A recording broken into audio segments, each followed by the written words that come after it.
el centro de producción de CNN en la capital mexicana comienza el único programa que vive la economía. Esto es CNN Dinero. Bienvenidos.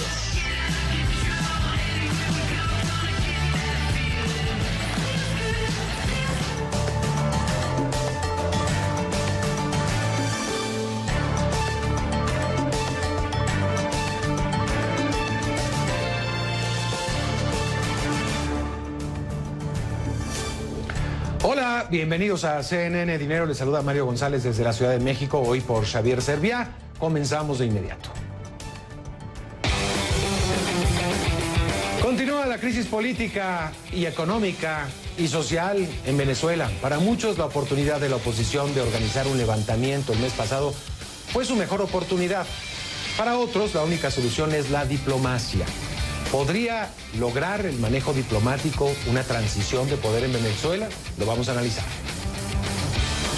Vamos con Antonio Herrera Vaillant, internacionalista y presidente de la consultora interamericana Corporate Advisory Network. Desde Washington nos acompaña. Gracias, Antonio, por estar con nosotros. Pues para muchos, como te digo, la mejor oportunidad pasó para la oposición de un levantamiento.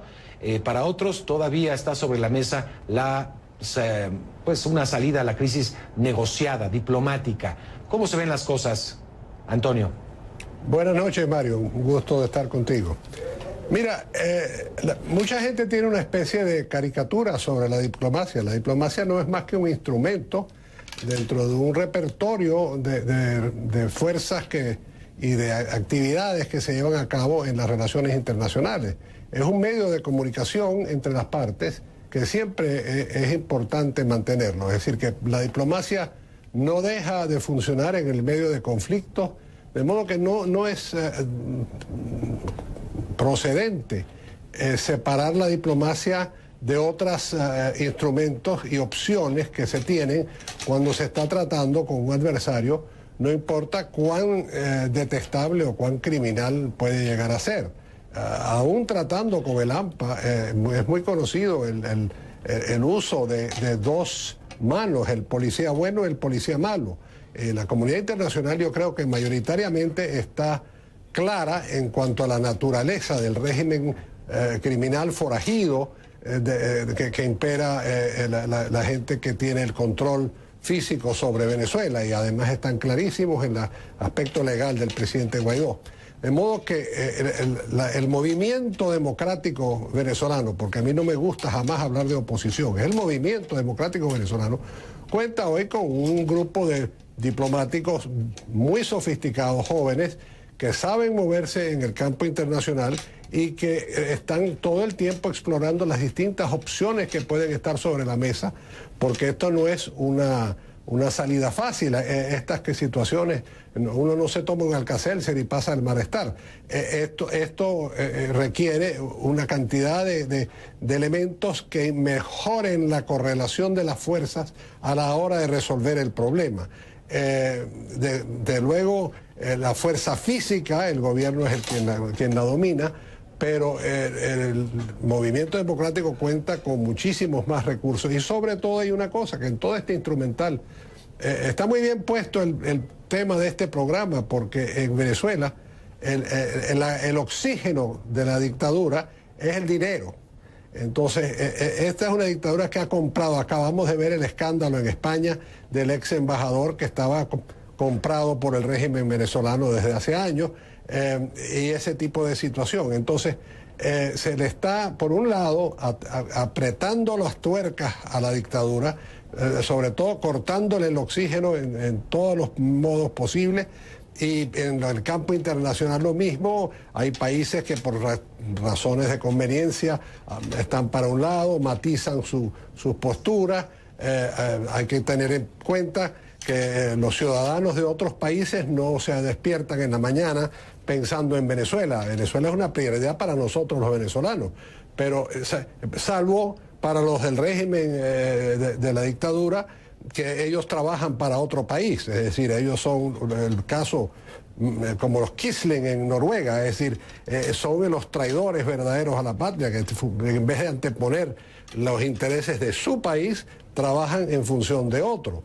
Entonces, pero los demás tenemos que mirar todo el conjunto, la panorámica, y tener la mayor información posible sobre las distintas opciones, porque, como digo, este es un caso complejo, no es algo que uno pasa un switch y se acabó la dictadura. Entonces la diplomacia en eso juega un papel fundamental de comunicación, de exploración de opciones.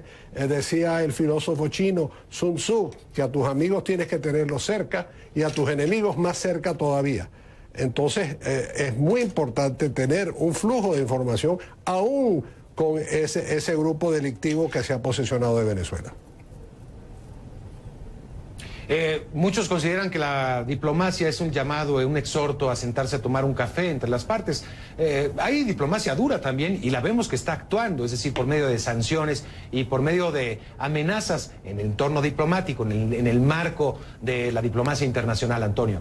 Así es, y aún esos gobiernos que en apariencia apoyan al régimen que está imperando en Venezuela, aún ellos tienen sus intereses que van variando incluso según las circunstancias. Es decir, que no se puede descartar ningún jugador porque todos tienen algo que pueden aportar en algún momento dado que puede resultar hasta decisivo en resolver la ecuación, porque esto es una correlación de fuerzas. Entonces, si uno va a llegar a un desenlace, hay que estar en una posición de fuerza. Esa fuerza tiene obviamente tienen elementos militares, pero lo que se trata en este caso, por parte de otros países sobre todo, y de la mayoría de los venezolanos, es que sea lo más incruento posible, que tenga el menos costo de transacción para las distintas partes, porque no podemos pedirle a otros que derramen sangre por nosotros. Es decir, la sangre que se derrama en Venezuela la derrama la dictadura.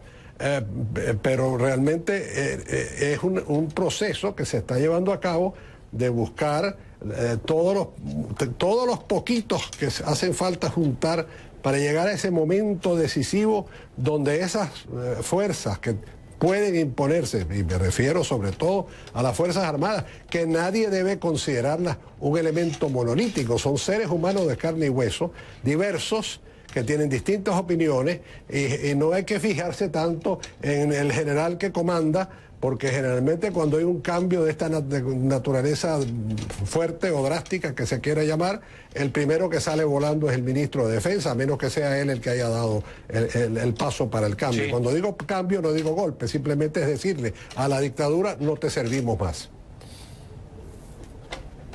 No parece tiempo de mesura, tiempo de posiciones moderadas. Cada día que pasa parece que las posiciones se van extrapolando cada vez más. Muchos venezolanos hoy en día apuestan o creen que la única salida es una intervención armada, auspiciada por Estados Unidos. ¿Cuál es tu punto de vista, Antonio? Mire, el problema con esa opción, si se quiere, es que es completamente apartada de la realidad, de la historia contemporánea. Es inútil discutir si sería bueno, malo, regular. Eso realmente, aunque dicen que todas las opciones están sobre la mesa, obviamente, si hay una circunstancia que determina que hacer eso se convierta en la prioridad para los países que están en condiciones de hacerlo, entonces eso pasaría a otro plano. Pero por el momento eso no es la prioridad de ninguno de los países que están en condiciones de llevarlo a cabo. Así que es un poquito teórico, ganas de especular y una demostración de profunda ignorancia sobre temas internacionales, quienes realmente a la ligera juegan con esos conceptos. La dictadura venezolana es endeble porque está basada en lealtades compradas. Por eso digo yo que el dinero es la clave, porque esta gente, su motivación ha sido, y está demostrado, un saqueo absoluto del país, en primer término. Entonces ahí no hay honestidad, ahí no hay lealtades reales, todo eso es un parapeto. Entonces la cuestión es conjugar los factores para que termine de haber el factor detonante que no sabemos, no podemos predecirlo, porque si se pudiera predecir también la dictadura lo sabría. Entonces es preferible tener eso ahí y seguir presionando, mantener lo que se está haciendo. Lamentablemente están pagando justo por pecadores, es muy fácil decirlo desde aquí, pero realmente es necesario el remedio para poder salir sin mayores consecuencias. Y ojalá Venezuela pueda darle un ejemplo al mundo de salir de una dictadura de Estado. El este de Europa lo hizo. No es el único país que saldría de un régimen comunista por vías no tan cruentas. Es decir, hasta la Alemania oriental de los Stasi cayó desmoronada, la Unión Soviética también. Entonces aquellos que dicen, comparando con algunas situaciones diversas, que no se sale del comunismo, están errados. Pues gracias a Antonio Herrera Vaillant, internacionalista y presidente de la consultora interamericana Corporate Advisory Network desde Washington. Gracias, como siempre, Antonio, por estar aquí. Cuando regresemos a CNN Dinero...